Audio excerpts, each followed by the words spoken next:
সময় মোরাকাবার চেষ্টা করে নতুন নতুন মোরাকাবা করলে কিছু দেখবেন না, একটু সময় লাগবে। একটা পর্যায়ে দেখবেন আপনার পীর ও মুর্শিদ আপনার মোরাকাবার মধ্যে উপস্থিত হয়েছে।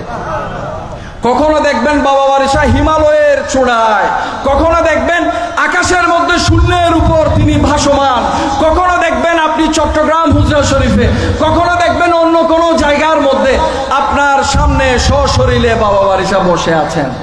কালকে আপনার জীবনে কি হবে? আপনাকে ইমার্জেন্সি যদি কোনো কিছু জানাতে ইচ্ছা করে উনি আপনাকে স্বপ্নে বলে দিবে, মোরাকাবাতে বলে দিবে। আপনি বাস্তব জীবনে 1 বছর বা 10 বছর পরে হলেও সেইটার বাস্তবায়ন আপনি দেখতে পাবেন। অন্তর সবচেয়ে বড় নিয়ামত হচ্ছে অন্তর। অন্তরের মধ্যে লোভ থাকে, অন্তরের মধ্যে দুনিয়ার প্রতি প্রেম থাকে, টান থাকে, দুনিয়াকে পেতে চাই। অন্তর দিয়ে আমরা দুনিয়াকে আঁকড়ে ধরতে চাই। অন্তর শুধু অন্বেষণ করে সুখ শান্তি, সুখ শান্তি ছাড়া কিছু বুঝে না, এরকম না। অন্তরের মধ্যে বাবা বারিশাকে লালন করুন। যদি বাবা বারিশাকে লালন করতে পারেন, এই দুনিয়াতে হয়তো অভাব অনটন আসবে আপনার জীবনে, আপনাকে অনেক পরখ করা হবে, অনেক ধরনের কষ্ট দেওয়া হবে। তারপরেও যদি আপন মুনিবের প্রেম, দুনিয়ার সমস্ত লোভ লালসা ক্ষমতাকে তুচ্ছ করে যদি বাবা বারিশার প্রেমটা অন্তরে রাখতে পারেন, তাহলে দেখবেন আপনি দুনিয়া থেকে যাওয়ার পর যখন আপনি শেষ নিঃশ্বাস ত্যাগ করবেন, পরকালীন জীবনের মধ্যে গিয়ে দেখবেন বাবা বারিশা আপনার জন্য অপেক্ষমান ছিল। আমার নবী এমনে এমনে বলেন নাই যে যাকে ভালোবাসবে তার সাথে হাসর নসর হবে। এটা এত সহজ কথা নয়।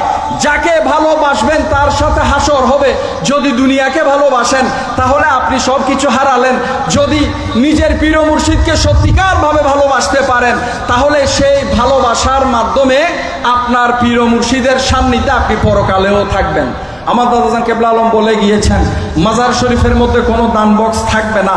মাজার শরীফে, আমাদের মাজার শরীফে কোনো দান বক্স নেই। আমাদের দরবারের মধ্যে এই দরবারকে এমনভাবে তিনি সুসজ্জিত করেছেন, এই দরবারে শরীয়ত গর্জিত কোনো কাজ আপনি দেখবেন না। আপনি এখানে এমন কোনো কাজ দেখবেন না যে কেউ এসে আপত্তি করবে, নিষেধ করবে। এটা অনেক কঠিন একটা ব্যাপার।